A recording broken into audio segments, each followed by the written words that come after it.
नमः। भवानी शंकरौ वंदे श्रद्धा विश्वास रूपिणौ। याभ्यां विना न पश्यन्ति सिद्धा स्वान्तस्थमीश्वरम्। वन्दे बोधमयं नित्यं गुरुं शङ्कररूपिणम्। यमाश्रितो हि वक्रोऽपि चन्द्रः सर्वत्र वन्द्यते। चन्द्रः सर्वत्र वन्द्यते। चन्द्रः सर्वत्र वन्द्यते। ॐ सहना भवतु सहनौ भुनक्तु सह वीर्यं करवावहै। तेजस्विनो अधीतमस्तु मा विधिवशावहै।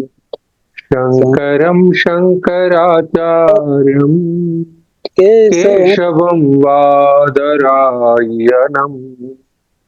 सूत्रभाष्यकृतौ वन्दे भगवन्तौ पुनः पुनः। ध्यायेत् नित्यं महेशं रजतगिरिनिभं चारुचन्द्रावसन्तं। रत्नाकल्पौज्ज्वलंगं परशुमृगवर्यभीतिहस्तं प्रसन्नम्। पद्मासीनं समन्तास्तुतम् अमरगणैः व्याघ्रं कृतिं वसानम्। विश्वाद्यं विश्ववन्द्यं निखिलभयहरं पञ्चवक्त्रं त्रिनेत्रम्। ॐ नमः शिवाय। ॐ नमः शिवाय। ॐ नमः शिवाय। श्री शिव मानस पूजा रत्नैकल्पितमासनं हिञ्जलै स्नानै च दिव्याम्बरं। नानारत्नविभूषितं मृगमदा मोदाङ्कितै चन्दनम्। जाति चंपक बिल्वपत्र रचितम् पुष्पै च धूपं तथा दीपं देवदयानिधे पशुपते हृत्कल्पितं गृह्यताम्। सौवर्णे नवरत्नखण्डरचिते पात्रे घृतं पायसम्। भक्ष्यं पञ्चविधिं पयोदधियुतं रम्भाफलं पानकम्। शाकानां युतं जलं रुचिकरं कर्पूरखण्डोज्ज्वलन्। ताम्बूलं मनसा मया विरचितं भक्तया प्रभो स्वीकुरु। छत्रैः चामरयोर्युगं वयजनकैः चादर्शकं निर्मलम्। वीणा भेरी मृदङ्गकाहलकला गीतैः च नित्यं तथा।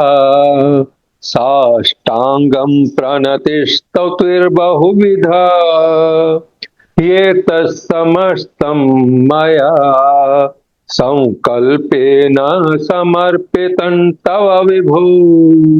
पूजांगग्रहण प्रभु। आत्मा त्वं गिरिजामति सहचरः प्राणा शरीरं ग्रहम्।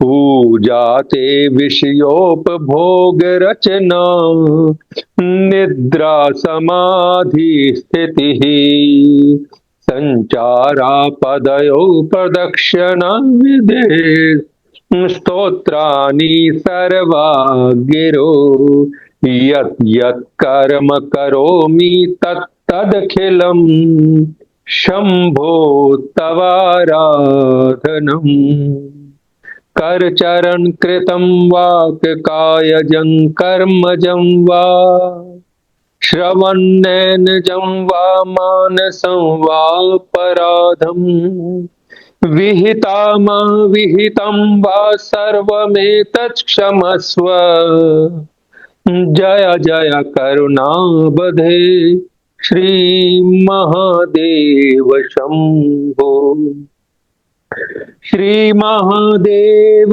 शंभो श्री महादेव शंभो श्री महादेव शंभो इति श्रीमच्छंकराचार्ये विरचितं शिवमानस पूजा संपूर्ण। महाराज साहब अब वो ही पढ़ते हैं स्व संकल्प सूक्तम, ठीक है। आप अपनी आवाज में पढ़िए, डिस्टर्ब कोई नहीं होगा तो ज्यादा अच्छा रहेगा, ठीक है ना। शिव संकल्प सूक्तम। हरि ओम। यज्जाग्रतो दूरम् उदैति दैवं तदु सुप्तस्या तथैवैति दूरंगमं ज्योतिषां ज्योतिरेकं तन्मे मनः शिव संकल्पमस्तु। येन कर्माणि अप्सो मनीषिणो यज्ञे कृण्वन्ति विदथेषु धीराः यतपूर्वं यक्षम् अन्ता प्रजानां तन्मे मनः शिव संकल्पमस्तु। यत्प्रज्ञानम् उता चेतो धृतिश्चा यत् ज्योतियन्ता अमृतं प्रजासु यस्मानावृते किंचन कर्म क्रियते तन्मे मनः शिव संकल्पमस्तु। येनाइदं भूतं भुवनं भविष्यत् परिगृह्यतम् अमृतेन सर्वं येन यज्ञेतायते सप्ताहूता तन्मे मनः शिव संकल्पमस्तु। यस्मिन् रुचा साम यजुंषि यस्मिन् प्रतिष्ठता रथा नाभा विवाराः यस्मिन् चित्तं सर्वं ओतं प्रजानां तन्मे मनः शिव संकल्पमस्तु। सुसारथी अश्वानि वा यत् मनुष्यानि नीयते अभि शुभि वाजिना इव रत्प्रतिष्ठं यदाजिरं जविष्ठं तन्मे मनः शिव संकल्पमस्तु। तन्मे मनः शिव संकल्पमस्तु। तन्मे मनः शिव संकल्पमस्तु।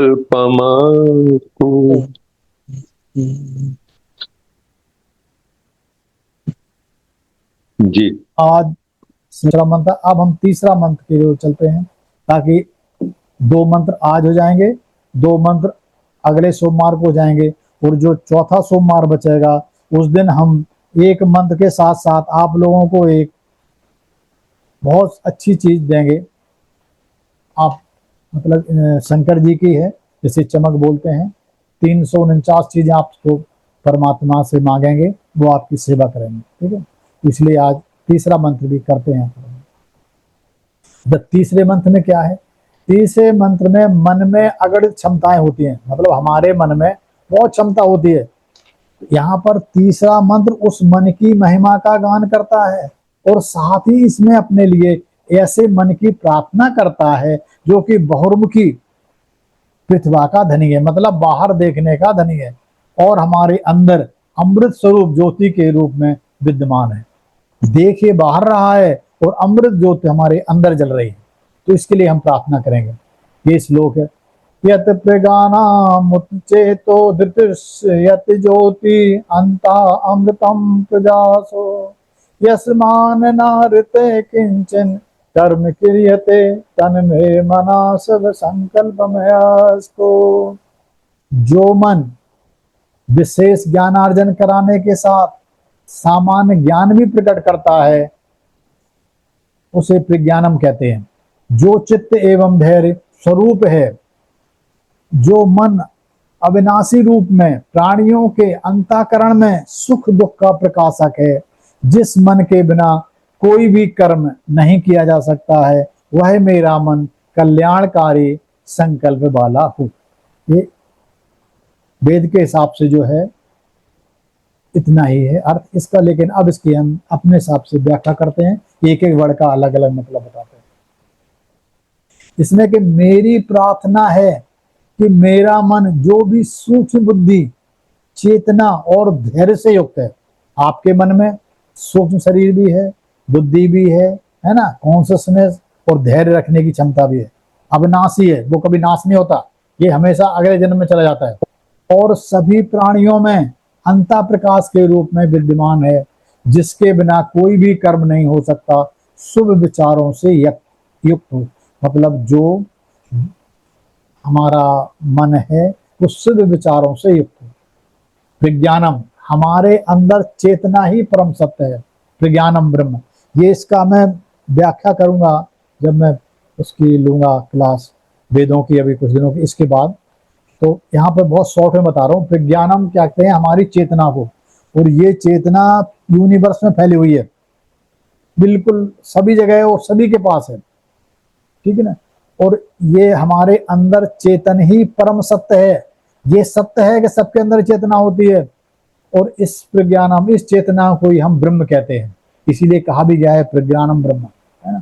समस्त विशेष ज्ञान, जैसे ये पुस्तक है अथवा ये मेज है या पेन है या घर है, ये मेरी घड़ी है, जो चीज आप देखते हो, जो कुछ भी है वह अनंत आत्मा में ही, वो सब आपके आत्मा से ही आवाज निकलते हैं। अभी भी कोई चीज आप लेके देखो, ये मेरी किताब है, ये मेरा पेन है, ये मेरा घर है, हर चीज निकल रही है, ये कहां से निकल रही है, आत्मा से।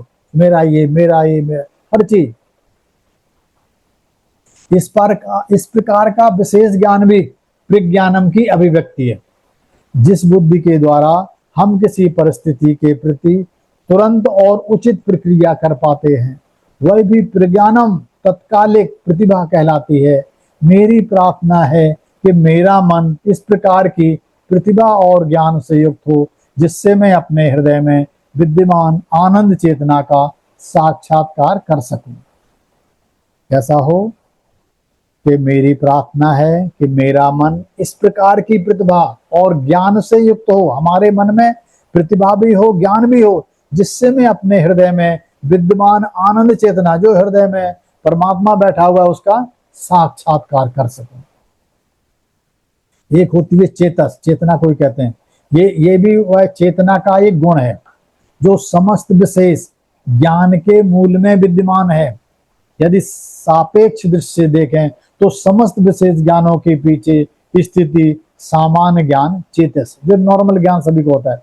मन के द्वारा जब ध्वनि प्रकाशित की जाती है, तभी यह बोले गए शब्दों और उनके अर्थों को समझ पाता है। सारे विचारों को प्रकाशित करने की सामर्थ्य सब वस्तुओं का सामान्य ज्ञान चेतन है, जो सबको सजीव बनाता है और सबका जीवन चैतन्य है, वह भी चेतस कहलाता है। सही और विवेकपूर्ण विचारधारा भी चेतस है। मिथ्या ज्ञान गलत विचार प्रवाह उत्पन्न करता है।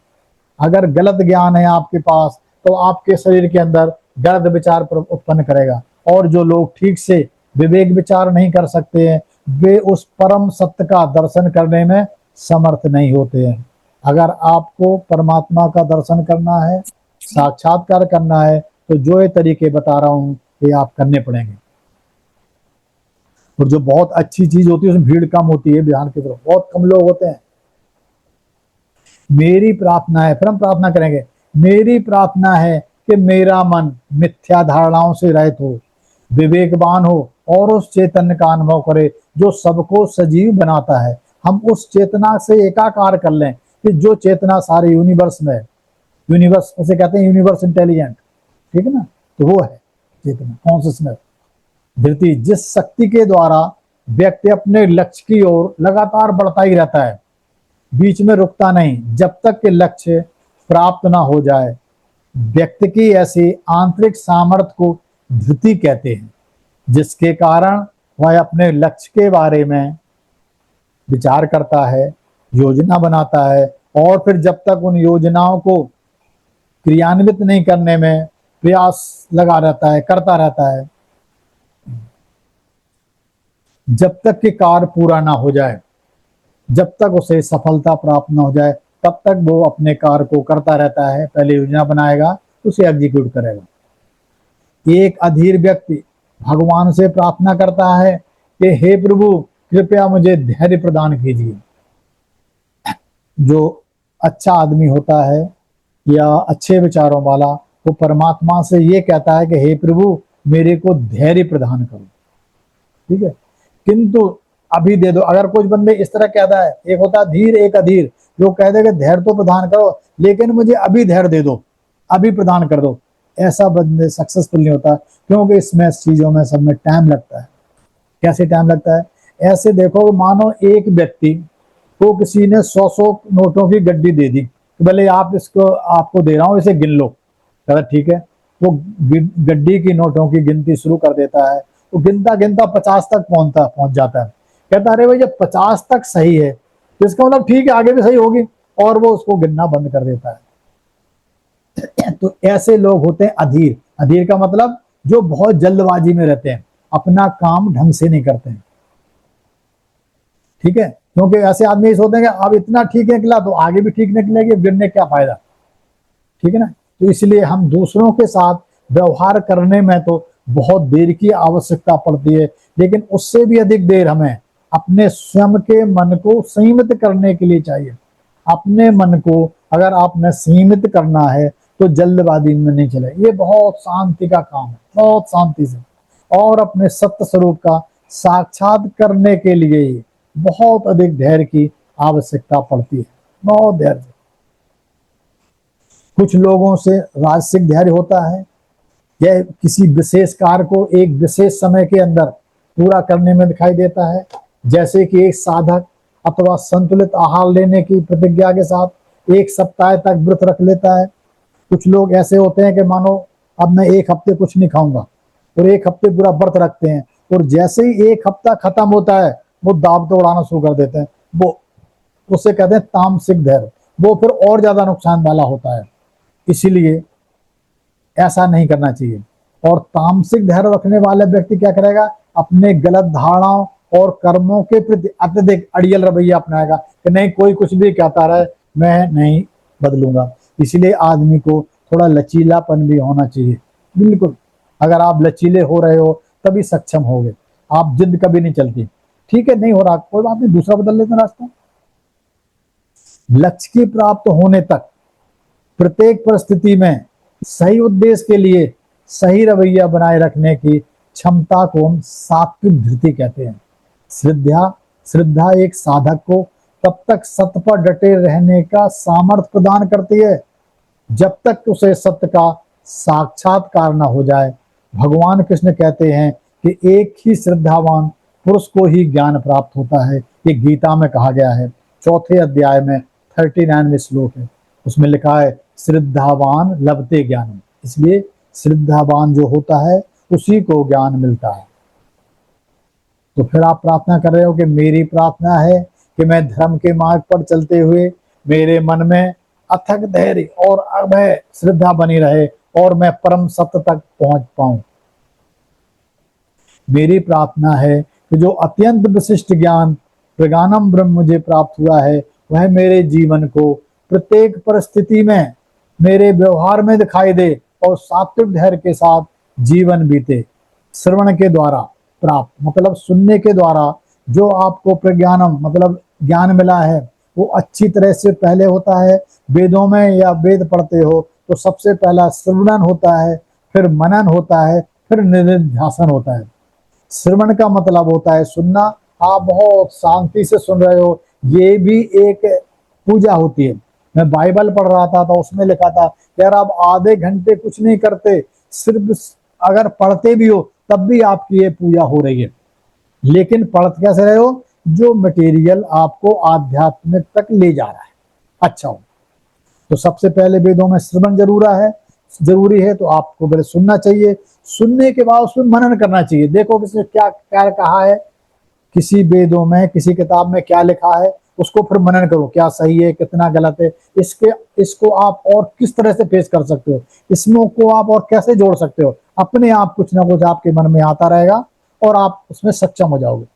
जब आप इसको करने में लग जाओगे फिर क्या करोगे? विवेक और धैर्य पूर्वक, फिर विवेक आना चाहिए, आपको पता लग जाना चाहिए क्या अच्छा है क्या बुरा है। और धैर्य पूर्वक मतलब शालीनता के साथ तसल्ली के साथ फिर निधिध्यासन चलता रहना चाहिए। निधिध्यासन का मतलब होता है मेडिटेशन, ध्यान या समाधि। पहले हमने सुना, फिर हमने मनन किया, फिर हमने आराम के साथ बैठ के उसका निधिध्यासन किया। थोड़ी देर में कहता हूँ इसीलिए कि आपको जरूर बैठना चाहिए। कुछ नहीं है तो अपने सांस को ही देखते रहो लेकिन बैठो जरूर शरीर की। यही आप अपने लिए डेली कर रहे हो, वैसे तो समाज के लिए कर रहे हो। आप जो मर्जी कर लो, जितना मर्जी कमा लो, जो जितनी देर आप मेडिटेशन कर रहे हो वही आपका है। और जितना ज्ञान अर्जित कर रहे हो ये ज्ञान आगे तक चल के जाएगा। मैंने पहले भी बताया था, मैं अभी फिर बता देता हूँ कि जिसके पास जितनी जितनी दौलत है, जितने मकान हैं, जितनी प्रॉपर्टी है, जितने खेत हैं, जितना सोना चांदी है, आप घर में ही रखा रह जाएगा, आप उसको लेके नहीं चल सकते। अभी बॉम्बे जाना है लेकिन जो है सब घर में छोड़ दोगे, लेकिन ये जो ज्ञान ऐसा है जिसे लेके आप 24 घंटे साथ रहोगे, ये कभी आपका साथ नहीं छोड़ेगा बिल्कुल। इसीलिए इस पे ज्यादा ध्यान दिया जाता है कि जो लोग निधिध्यासन करते हैं वो ज्यादा परमात्मा के पास पहुंच जाते हैं, क्योंकि उनकी कॉन्शियसनेस वो उनके साथ एकाकार कर लेते हैं, है ना। तो अब आता अंदर में आया था अंता प्रकाश करके गया था, ठीक है। विकास इसका तात्पर्य है कि सब प्राणियों के अंदर विद्यमान शुद्ध चेतन है। चेतना जो है प्रज्ञानम ब्रह्म सभी के अंदर है, साथ ही मन से भी है जो समस्त इंद्रियों को प्रकाशित करता है। मन ही एक ऐसा है कि सारी इंद्रियों को प्रकाशित कर सकता है, अदरवाइज और कोई चीज नहीं कर सकते। अमर अमृतम आत्मा निर्विकार और अमर है। यद्यपि विचार निरंतर परिवर्तित होते रहते हैं, परिवर्तन में बदलते रहते हैं। आपका विचार थोड़ी थोड़ी देर में बदल जाएगा। एक दिन में लगभग 70,000 विचार आते हैं, तो 70,000 विचार में 24 आवर्स में 50,000 तो पुराने आते हैं और 20,000 नए आते हैं। वो कहाँ से आते हैं ये भी नहीं पता, या तो किसी के पास से आए हैं या किसी के पास जाएंगे, वो आपके नहीं होते हैं। पर यही पकड़ना होता है कि कहाँ से विचार आ रहा है, कौन सोच रहा है आपके बारे में। जैसे ही कोई आपके बारे में सोचता है आपको पता लग जाता है और उसी तरह का आप सोचने लग जाते हो। आप बेशक उससे बात नहीं कर रहे हो, ये मैं और सूक्ष्म बता रहा हूँ थोड़ा सा। आपके मन में विचार आया, जैसे हमारे मन में विचार आया कि मेहता साहब से बात करूंगा, चाहे मेहता साहब कुछ करें ना करें, मेहता साहब फिर हमारे बारे में सोचने लग जाएंगे। अगर मेहता साहब सोच रहे हैं तो मैं सोचने लग जाऊंगा अरे मेहता साहब से बात करनी थी, कुछ ना कुछ चलने लग जाएगा। क्योंकि हम लोग जो है ना बिल्कुल हर जगह विद्यमान है। ये बहुत सूक्ष्म लेवल में बता रहा हूं, परंतु मन विचारों का एक निरंतर प्रवाह है। प्रवाह का मतलब बहाव, निकलते रहते हैं विचार। यह एक के बाद एक प्रत्येक जीवन में हमारे साथ चलता रहता है।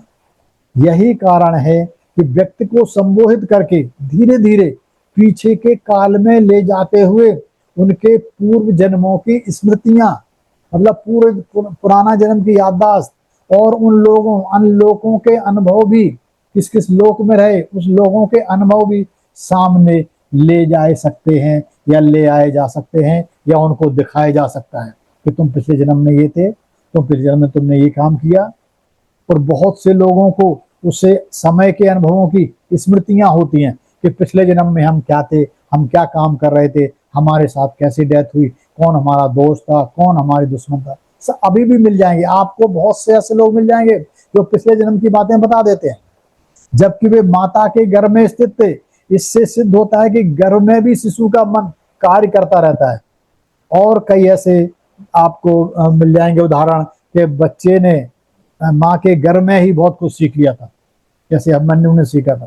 तो बच्चे का मन गर्भ में भी चलता रहता है, और शिशु गर्भ के से जब बाहर आता है ना, तो ज्यादा क्रियाशील हो जाता है, ज्यादा एक्टिव हो जाता है। यह कभी रुकता या मरता दिखाई नहीं देता। मन कभी नहीं मरता न रुकता है। आप जितने बुढ़े हो जाओ, जैसे मन वैसा था वैसा मन आज है। आपका शरीर बुढ़ा हो गया, मन कभी बुढ़ा नहीं होता, जैसे थे वैसे ही हो। गहरी नींद सुप्त अवस्था में भी मन का शरीर से थोड़ा सा संबंध अवश्य रहता है। तभी तो हम सोते समय भी हम बिस्तर से गिरते नहीं है, मतलब कॉन्शियसनेस रहते हैं। कॉन्शियस अहम भाव भी, अहम का मतलब होता है, अहम मतलब सिर्फ मैं, ये भाव भी शरीर से कभी भी पूरी तरह अलग नहीं होता। जिस दिन ये अलग होने लग जाएगा, उस दिन आपको कोई पूजा करने की भी जरूरत नहीं है। ये मैं कभी समझाऊंगा। वो एक बहुत अलग क्रियाएं हैं। जब जो एक ये अहम खत्म हो जाएगा, कौन सा, कि मेरी घड़ी, मेरा घर, मेरा ये खत्म करके फिर दूसरा अहम निकलता है कि मैं, जब वो अहम ब्रह्मास्म वाला वो निकलता है, वो जब होता है तो हम फिर परमात्मा के पास क्या, खुद साक्षात परमात्मा ही हो जाते हैं उस समय के लिए। देखते हैं कि हम गहरी निद्रा अथवा सम्मोहन निद्रा की अवस्था में हो, तब भी किसी ने हमारा नाम लेकर पुकारा तो हम तुरंत जाग जाते हैं, उठ जाते हैं। इसका मतलब हमारे पास अहम उस टाइम भी रहता है। अमृत स्वरूप आत्मा का साक्षात होने पर यह मन आत्म स्वरूप में लीन हो जाता है, और यह अनुभव हो जाता है कि यह सब मिथ्या है। इसे ही मनोनाश कहते हैं, कि फिर हमारे जो मन जो इस में भटकता है संसार में, उसका नाश हो जाता है, उसे हम मनोनाश कहते हैं। यहाँ हम करेंगे, मेरी प्रार्थना है मेरा मन मृत्यु से अमृतत्व की ओर जाए। हे प्रभु, मैं समस्त बंधनों से और मृत्यु के भय से बिना किसी प्रयास के इस प्रकार मुक्त हो जाऊं, जैसे कि पका हुआ खरबूजा अपनी बेल से अलग हो जाता है, परंतु कभी अपने अमृत स्वरूप से कभी अलग नहीं होता। जो उसकी मिठास है, जो उसके गुण है, वो उसमें ही रहते हैं, लेकिन उस बेल से अलग हो जाता है। महत्वपूर्ण शक्ति किसी भी कम के लिए जाने के लिए 5 आवश्यक अंग हैं। जो हमारे पास शक्ति होती है, वो जो कर्म करते हैं, ये 5 इंद्रियां होती हैं, उनसे करते हैं हमारे। जैसे अधिष्ठान के मतलब हमारे शरीर में है, मन हमारे शरीर से जाता है, और जो इंद्रियां हैं वहां से लेता है, और जो 5 प्राण है वहां से भी लेता है। और देव का मतलब है जो इसमें परमात्मा, जो आत्मा, या उसको हम चैतन्य शक्ति कह सकते हैं, जो प्रज्ञानम ब्रह्मा, वो शक्ति लेकिन रहती है। लेकिन ज्ञानी जो होता है वो जानता है कि इन सब में भी केवल अकर्ता आत्मा की उपस्थिति मात्र के कारण सभी कर्म संभव हो पाते हैं। अगर उस आत्मा है तभी ये सारे काम कर रहे हैं, मन भी तभी काम करेगा, प्राण भी तभी काम करेंगे, इंद्रियां भी तभी काम करेंगे। ये ज्ञानी को पता होता है। एक बार एक आपस में डिस्कशन होने लगा। एक बार एक वैज्ञानिक को विचार आया, तो आजकल साइंस बहुत डेवलप कर रही है। उसने सोचा कि अब मैं सारी चीजें बना रहा हूँ, इतने आर्टिफिशियल बना लेता हूँ। तो उसने सोचा कि मानव, जितनी मानव की सारी रचना करने में समर्थ हो गया हूँ, जितना भगवान बनाता है उतनी चीजें मैं भी बना रहा हूँ, इसलिए अब भगवान को तो आप रिटायर हो जाना चाहिए। वो वैज्ञानिक गए, बोले हे प्रभु आप ऐसा कीजिए कि अब आप रिटायर हो जाइए, अब मैं भी सारी चीजें बना रहा हूँ, यहाँ पर आपको बनाने की जरूरत नहीं है। तो भगवान वो कहते हैं कि भाई मैं रिटायर तो हो जाता हूँ, लेकिन एक शर्त पर बोले बोलो सर, शर्त बोलो क्या है। बोले कि उन्होंने कहा कि सारे वैज्ञानिक मान गए कि ठीक है आप अपनी शर्त बताओ, मैं मान जाता हूँ। तो वैज्ञानिक बोले कि आप सफलतापूर्वक एक मिट्टी का बर्तन बना दे। इंसान तो बहुत बड़ी बात है, आप एक मिट्टी का जो बर्तन बना रखे वो बना दो। तो वैज्ञानिक कहते हैं साहब क्या, और अगर आपने मिट्टी का बर्तन बना लिया तो मैं रिटायर हो जाऊंगा, आप लोग उसको चलाना यूनिवर्स को। तो वैज्ञानिक बोला इसमें क्या मुश्किल है सर, अभी ले आओ, अभी बनाता हूँ, थोड़ी सी मिट्टी देना, अभी बनाता हूँ। तो भगवान ने कहा नहीं, ये नहीं चलेगा, अपनी मिट्टी भी आप स्वयं बनाओ, उसके बाद बनाओ। ये तो मिट्टी हमारी बनी हुई है, उसमें तुम क्या करोगे। तो हमें इससे ज्ञात होना चाहिए कि परमात्मा या आत्मा सारी सृष्टि का रचयिता है, नियम बनाने वाला भी वही है, प्रकृति के सारे नियमों को क्रियावान करने वाला भी वही है। उसी की इच्छा से सूरज चमकता है और धरती घूमती है, उसकी उपस्थिति मात्र से नेत्र देखते हैं हमारे, और जीवन हमारा सार्थक हो जाता है। बात यह है कि जगत जगत की समस्त क्रियाओं के पीछे एक वही प्राण शक्ति है। बिना उद्देश्य की हुई क्रियाएं, जैसे कि व्रत की बात लिखना अथवा दांतों में ब्रश करना, जैसे आप व्रत करते हो ना, तब भी कहते हैं व्रत करूंगा, तो या दांतों ब्रश, कोई भी चीज करते हो, कोई भी क्रिया करो, उसके लिए ये क्रियाएं जब भी संभव हो पाती हैं जब इनके पीछे आपका मन रहता है, और मन का एक कनेक्शन यूनिवर्स से होता है, मन का अंश विद्यमान रहता है। तभी कहते हैं ना, अब मैं एक हफ्ते ये काम करूंगा, या मैं पढ़ना शुरू कर दूंगा, मैं काम करूंगा, तो उस आपके पीछे मन विद्यमान रहता है। पूर्ण सजगता, एकाग्रता और समर्पण के साथ किए गए कर्म स्वाभाविक रूप से ही आधे मन से या फिर लापरवाही से किए गए कर्मों की अपेक्षा अधिक प्रभावशाली होते हैं। देखा जाता है कि हम में से बहुत से लोग अपने मन को गलत तरीके से उपयोग तथा दुरुपयोग करते हैं, और कभी कभी अथवा आंशिक रूप से ही मन का उपयोग करते हैं, करते ही नहीं कभी। कुछ समस्त कर्मों के पीछे विद्यमान इस शक्ति की अपेक्षा अधिक से अधिक देखभाल करनी चाहिए, और इसका ध्यान भी अधिक रखना चाहिए। तो मेरी प्रार्थना है कि मेरा मन उचित प्रकार से उपयोग में आए, समस्त कर्मों को सजगता से करे, और समस्त कर्मों के पीछे विद्यमान अकर्ता आत्मा को प्राप्त करें। ओम तन्मे मना शुभ संकल्प में अस्तु। मेहता साहब जी। तन्मे मना शुभ संकल्प बोल के 3 बार बोलना है इसको, उसके बाद प्रेयर करनी है। सब लोग बोल सकते हैं।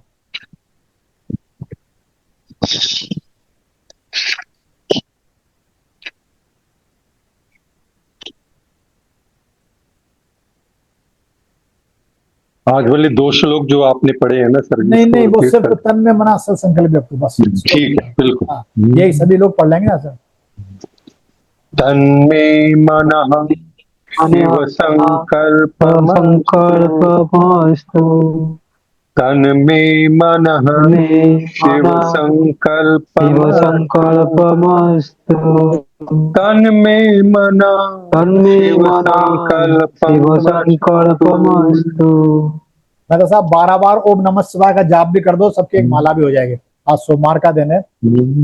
ओम नमः शिवाय। ओम नमः शिवाय। ओम नमः शिवाय।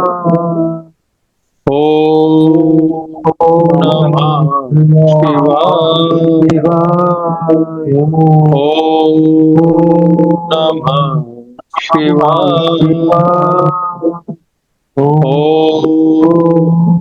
नमः शिवाय।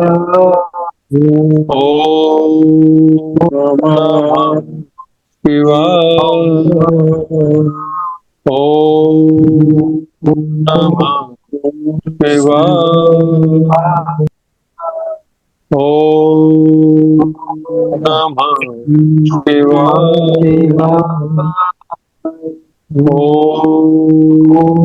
नमः शिवाय। ओम नमः शिवाय। ओम नमः शिवाय। न तत्र सूर्यो भाति न चन्द्रतारकम् नेमा विद्युतो भान्ति कुतोऽयम् अग्निः तमेव भान्तम् अनुभाति सर्वम् तस्य भासा सर्वमिदं विभाति। ओम नमदा पूर्णमिदं पूर्णात् पूर्णमुदच्यते पूर्णस्य पूर्णमादाय पूर्णमेवावशिष्यते। ॐ शान्ति शान्ति।